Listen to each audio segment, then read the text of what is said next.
All right, good evening. It's 1 minute before 9. And for those of you watching the replay, that doesn't make a difference to you. But since we're going live at 9, I wanted just to take a few minutes to share this page on my personal Facebook page.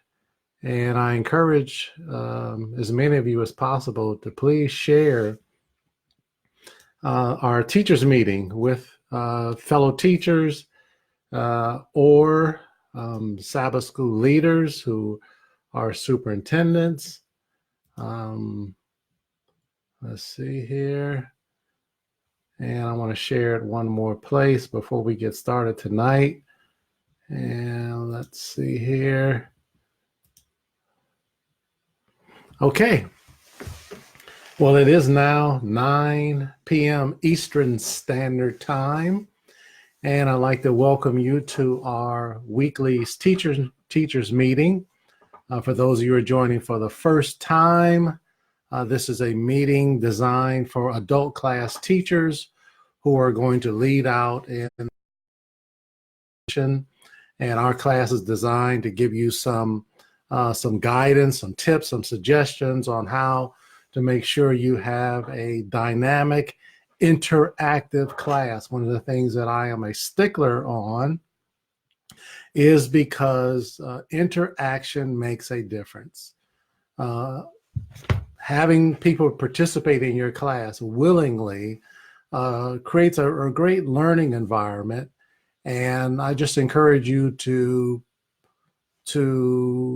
practice the skills or try to implement different techniques to get more people to participate. And how you doing, Teresa? I'm so glad to see you join this evening. It's a rainy, kind of cold, raw day, night here in Atlanta, Georgia. We're in the wintertime, and I'm looking forward to, hot days. That's what I like. And I get to leave tomorrow to do some training, Sabbath school training, where it's going to be in the 70s, and I'm looking forward to that for a few days before I come back to the 40s and 50s. We are on lesson 4 of our Sabbath school quarterly. We're studying the book of Daniel. It's a great topic to be on. It's a great topic to be a teacher. Some people, I'm sure, are intimidated, thinking that, when it comes time to get deeper into the prophecies, that you're going to have a little struggle. Don't worry about that. We'll get you through that. It'll be great. But this lesson 4, in my opinion so far, is the best lesson. I mean, this is just a lesson that is full of so much inspiration that I'm sure you're going to have a good time teaching. And Teresa, I'm doing well. Throat's a little raspy, but I'm doing well overall. So thank you for asking. And I hope things are well for you in St. Kitts. Is that where you're from, Teresa? I believe, if I remember correct, St. Kitts is where you're from.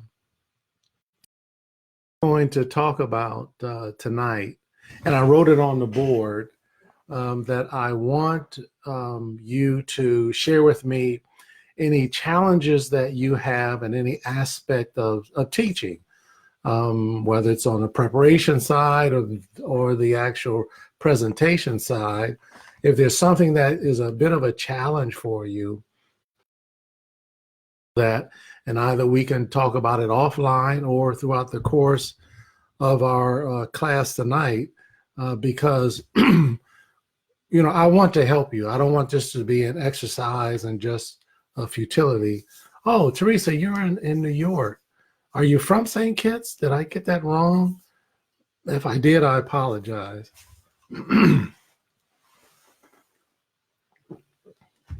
Nadine, how are you? From Philadelphia, please excuse me. It's good to see you join. I gave your regards to my wife. I see some familiar faces before we get into the meat of it. Darlene Sheridan, for anybody who doesn't know, Darlene is my sister. She's my older sister. And she lives on the other side of town. Presenter in her own right, St. Lucia. Maybe I can remember that. Okay, I had the Saint part down, but St. Lucia, you all join. And like I said, please share this class. We had a great response from last week's class. The only way I can tell that is by how many views. And I think last I checked, last week's class had about, I don't know if that means 600 people watched it or 600 people accidentally clicked on it. Nonetheless, I'm sure some teachers were helped by that. Tonight, we're talking about From Furnace to Palace, and I want to give you who are leading out in a class some possible suggestions on how to have a great class this Sabbath. I'm privileged to be able to teach this week's lesson in place of a sermon on Sabbath. We'll have at 11 o'clock service, we'll do all the normal things that happen in 11 o'clock service. But when it comes time for the sermon, I will get up and have an interactive Sabbath school lesson on this topic with the church congregation that's gathered for 11 o'clock. And we're going to have a great time because the topic is just so rich today. We're talking about From Furnace to Palace, and it's a story that all of us are familiar with if we've been in the church involved for any length of time. The story of being thrown in a fiery furnace is one that we've learned since cradle roll. Fascinating story. Our challenge as teachers is how to make this week's lesson, which is very inspirational, how to make it practical and usable. Like, what am I going to take away from this week's lesson? What are the people going to take away in my class? What am I hoping that they take away in my class? Not just that they had a good time, which I want, but the question that we always have to ask is, how does this week's lesson help the people in my class? And this week's lesson can really help people in dealing with the issues, especially the stressful and life-challenging issues of life. This week's lesson can do that. So for those of you who are teaching, I'm going to throw out some things that you can pursue on your own. And I promise you that if you pursue them on your own, you'll find rich content. And I see Cousin Mike. How are you, man? It's good to see you. Stop on the page. Little Mike. Okay. So we're going to talk about, I'm going to give you 3 C's before we talk about this. So while we're going through the lesson and preparing for this week's, our classes, I want you to ask yourself if there's anything that's difficult for you in being a teacher that you find a struggle with. Let's talk about it tonight while we're online together and see how we can help each other. But I want to give you some possible directions. The formula that I suggest that you follow, I'm not trying to be dogmatic, but I suggest that you follow, that you, and hopefully you've been doing this all week, that you have been studying the lesson guide that the author that has put together, outlining Daniel chapter 3. And that is the familiar story of the image that King Nebuchadnezzar had built and had erected and had directed that when the music started, that everyone was to bow down and worship this image, which says a lot in itself. And the 3 Hebrew boys in this story refused to do that. They don't have any power of their own. They're captives from another land. although they have already shown that they're, incredible young men, for them to refuse to bow down, as outlined in Daniel chapter 3, was a life and death situation. The decision they made was not just to be inconvenienced or to fall out of favor with someone. Their decision put their lives at stake, and they knew it. Okay, so we're going to talk. How can I take this lesson and help someone who is going through issues of life deal with it? So let me give you 3 C's. I got 3 C's for you in some of my notes for tonight. Here's the 3 things that I am going to explore when I teach this class on Sabbath. And perhaps I'll hone in on one in particular, but here's the 3 C's. You might want to jot these down. Number 1 is confidence. We're going to talk about the confidence that these young men had in God, so much that they would say, as we'll read later on, that we know God can get us out of this jam. But even if he doesn't, we're not going to do what you're asking us to do. That takes some confidence. Okay, that's 1 C. The 2nd C is commitment. How they were so committed to their faith and their allegiance to God. That's just pretty deep in itself. The last 3 is their conscience. How they would not violate their conscience just to be in favor with man or with the masses or with what everybody else was doing. They to themselves. Now that says a lot for young people. That says a lot for older people, but they are young men setting an example for all of us. And so those 3 C's, confidence, commitment, and conscience, are avenues that as a teacher, here's how you do that. Here's what I mean when I want you to explore it. Let's just look at the first one. Let's look at confidence, okay?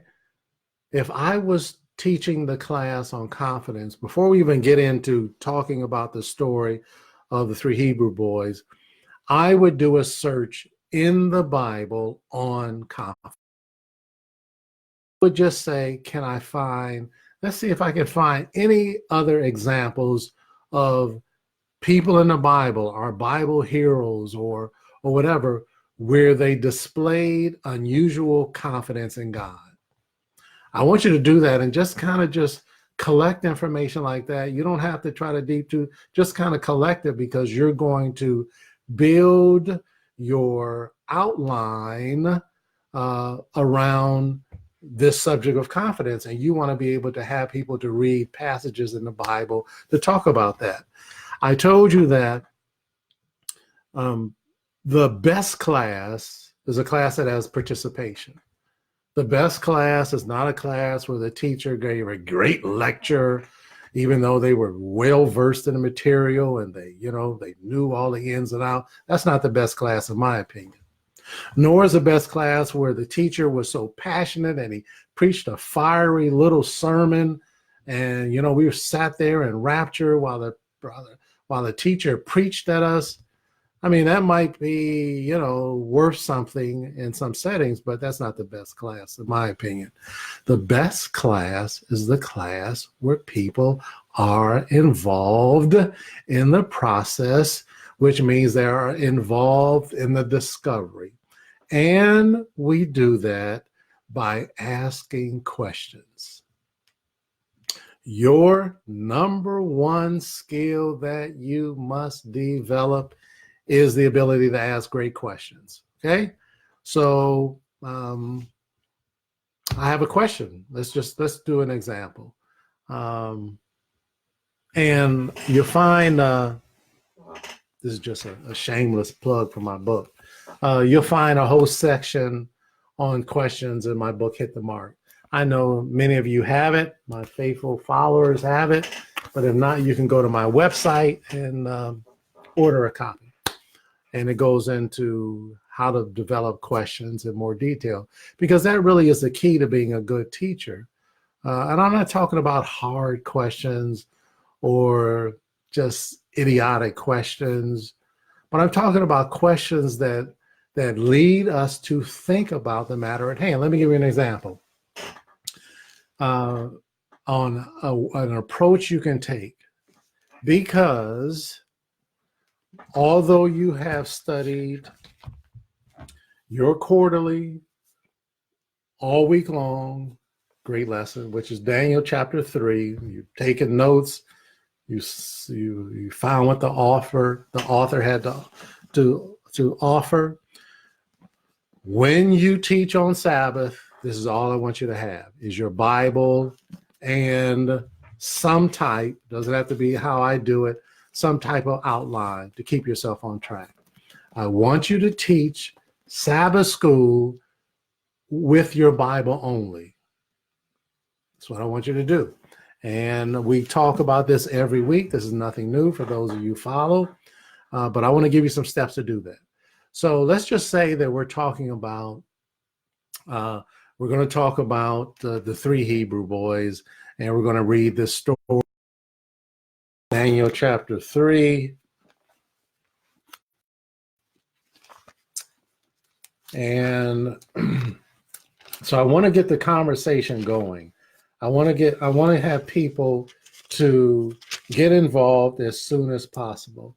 Does anybody remember my secret to starting a class? What type of question that you can ask to guarantee you can get participation? Because that's really what we want. Participation.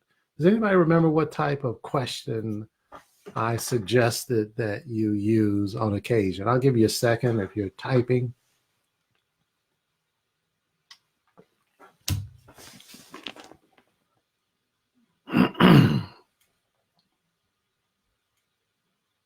Oh, I need Ricky on the line. Ricky would tell me, give me the answer.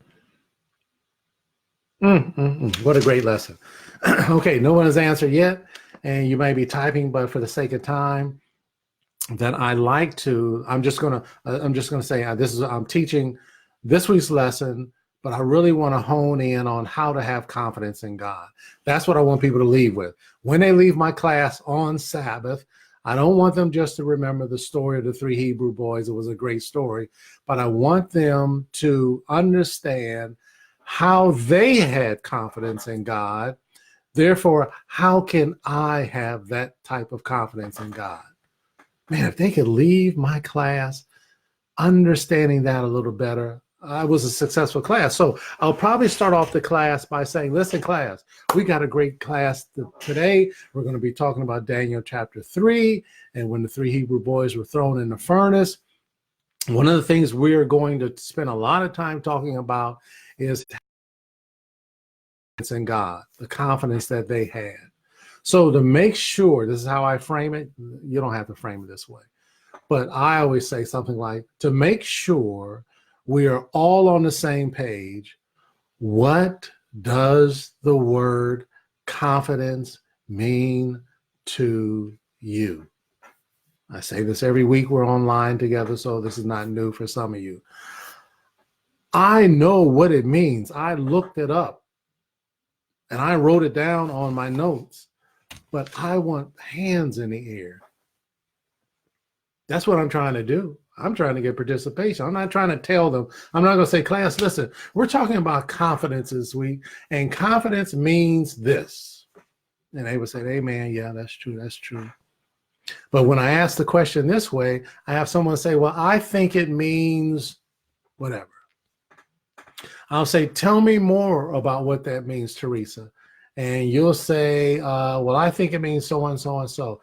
And after I talk to Teresa for a minute or so, I will then ask, does anybody else want to share with me what the word confidence means to them? I'm just trying to get participation. Teresa probably gave me the perfect answer, but I need more people involved. So I'll say, depending on the size of the class. Now, if you only have 2 people, you're probably done. But if you have a class with 10, 12, 15, 20, and Sabbath, I see Pastor Doming, who has invited me to the Bahamas. Thank you, Pastor, again. I'm looking forward to it. We'll have more than that. And I need a maximum amount of people involved. So they'll say, I think confidence means this. About that. Okay, great. Does anybody else? Okay, I got them to share. And the next thing I will do, I will ask for a volunteer to read, let's say, Daniel chapter 3. I'll ask someone to read, excuse me, I'll ask someone to read Daniel chapter 3, verse 17. How about 16 and 17? I won't read that myself. I can read just fine. I could say, all right, class, I want to read something to you. I just missed the opportunity to have people to participate. I will say, class, can I get someone to read Daniel chapter 3, verses 16 and 17? And I'll read that. I'm playing all the parts tonight. But I want to kind of illustrate this. I'm going to read 16 through 18. The volunteer will read, Shadrach, Meshach, and Abednego answered and said to the king, O Nebuchadnezzar, we are not careful to answer thee in this matter. If it be so, our God whom we serve is able to deliver us from the burning fiery furnace, and he will deliver us out of thine hand, O king. I'm going to read the last verse. But if not, be it known unto thee, O king, that we will not serve thy gods, nor worship the golden image which thou hast set up. Here's the important part of this formula that I'm trying to share with you. Class by asking a question or a series of questions. I got multiple answers from people. I next had a volunteer to read a Bible text. After they read this Bible text, I'm not going to start talking about anything else other than the Bible text we just read. So we read that text, and I will say, class, what does this verse show us about the mindset of these young men? I mean, you could pick any question. Or what does this verse show us about their level of confidence? Or what does this verse show us about how serious they took the matter? I mean, where you are in your life experience, you might see something different than I see. My point is that I am using this text to launch another series of questions. And because listen, everything we do should be done from the eyes of a visitor. That's my baseline. That if I am not teaching my class in a manner that a visitor can join in and enjoy, then I'm missing the mark. If I'm teaching my class in a way that only the people that studied, that have been in church forever, or only the people that are Seventh-day Adventists, I miss my mark as a teacher. I need to do it in a way that the visitor that came this week participated. And that grandmother that finally talked her grandson into coming to Sabbath school can participate. Okay? So when I have a text read, I will ask a question based off of that text. And someone will say, well, I think, oh, that's great, Darlene. Tell me more about why you think that meant that. Darlene would tell me some things. And I'll say, does anybody else want to share with what they see in these texts? Do that, do it a few times. I will next say, okay, can I have a volunteer to read X? I'm gonna do the same thing all over again. But I want to give you something that you can actually use to help you to dig deep in this class. I'm not gonna give you all of my thunder, but I want to give you some things that you can use. Okay, that's the formula. Now I want to give you some possible direction that you could really have a good class. And let's just say we're talking about confidence. The question that you want to, I suggest that you get to, is how does a person gain confidence in God? That's a good question, if I must say so myself. That's a good question. And there's several things that contribute to us having confidence in God. And some will be, or at least one or two will be quite obvious. We'll just, say it, easily. But there's one that I know that you can get people reading their Bible. So I'll say, class, what is it? How do we gain confidence in God? And somebody would say that. I'll say, oh, that's great. That's great. Okay, I understand that. I appreciate it. Tell me more what you mean about, having trust. What does that mean? Somebody will tell me, okay. Does anybody else want to share with me? How do you think we gain confidence in God? I'm just getting participation. I already got my answer. I know where I'm taking them. I know where I want them to go, but I have to take them there by asking them a series of questions, not by me making a series of statements, okay? So I will have someone to read. You might want to write this down, or you can get it later on the recording. I would have someone to read Deuteronomy 3, verse 21 through 24. I don't think we'll read that tonight because I don't have the time. Or I might have someone read Psalms 96, verses 1 through 7. That's also got a clue in it. I got another one. You might want to jot this one down. Psalms 145, verses 1 through 13. That has the same clue in it. Now, I want to tell you what the answer is, but I shouldn't do that. I'm gonna illustrate it. That's what I'll do before we get out of here. So let's just pretend we're in Sabbath school. We're having a discussion, and I've asked what does confidence mean to start off.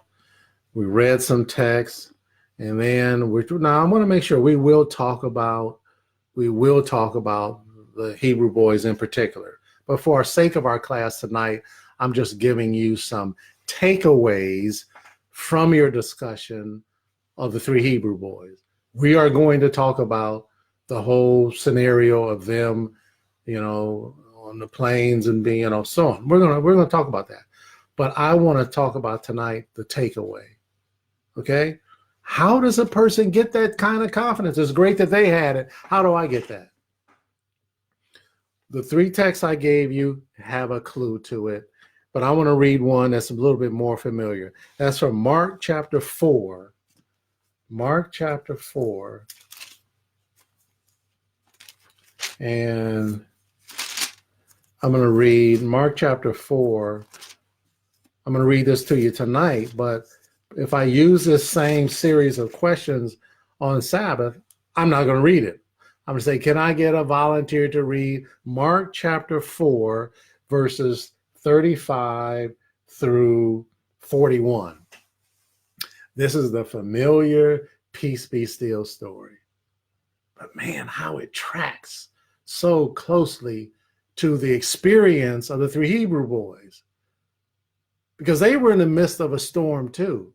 It might not have been a literal storm out on the lake, but they were in the midst of a storm, and this has a clue to the answer. So I'll have someone read, and it talks about how the wind arose and the waves, the ship was like it was sinking, and the disciples are in the boat, and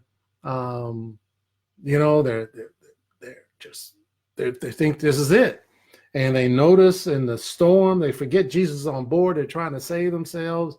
They notice as the lightning flashes, there's Jesus asleep in the boat. He's got a pillow and he's asleep, and the boat it seems like it's about to sink.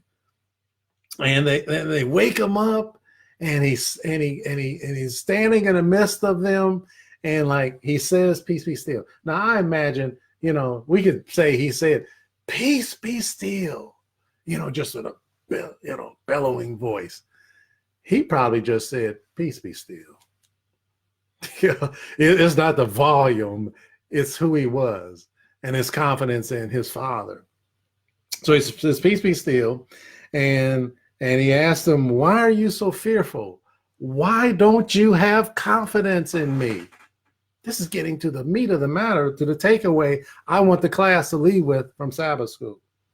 And they feared exceedingly and said one to another, what manner of man is this that even the wind and the sea obey him?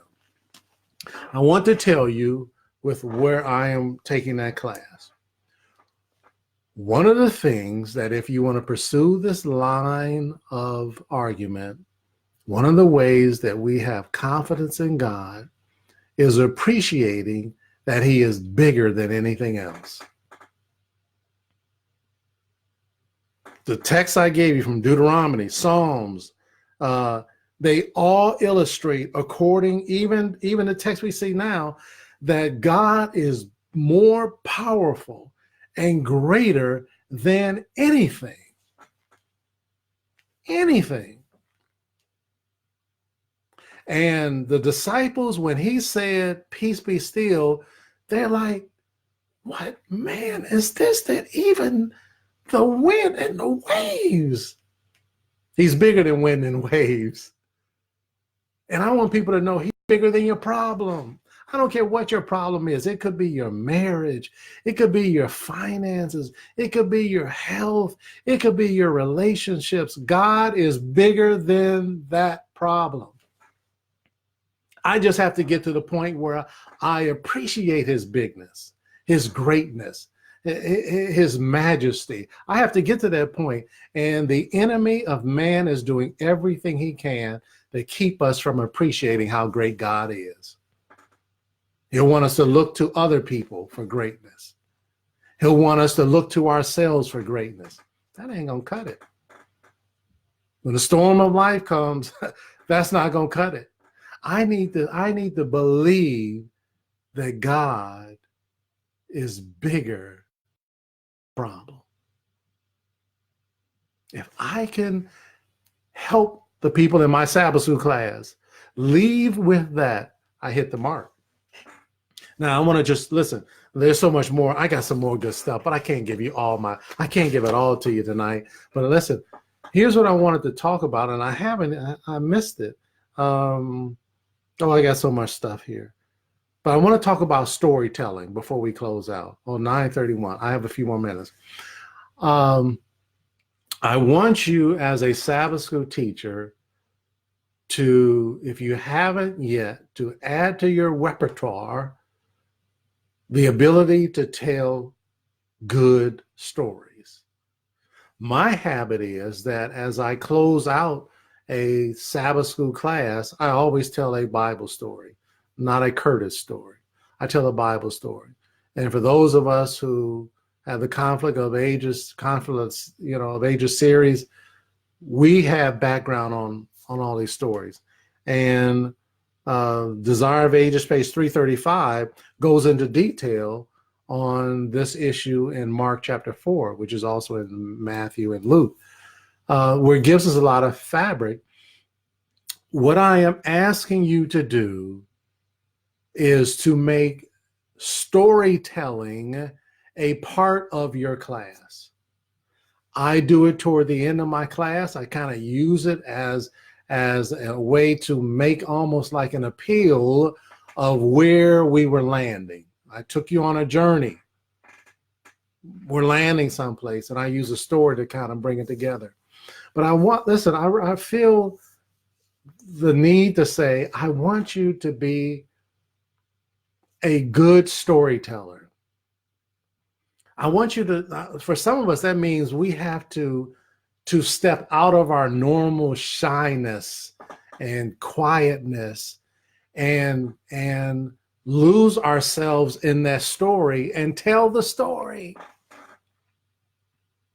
If you're going to tell the story about the disciples in this boat, I want you to tell that story.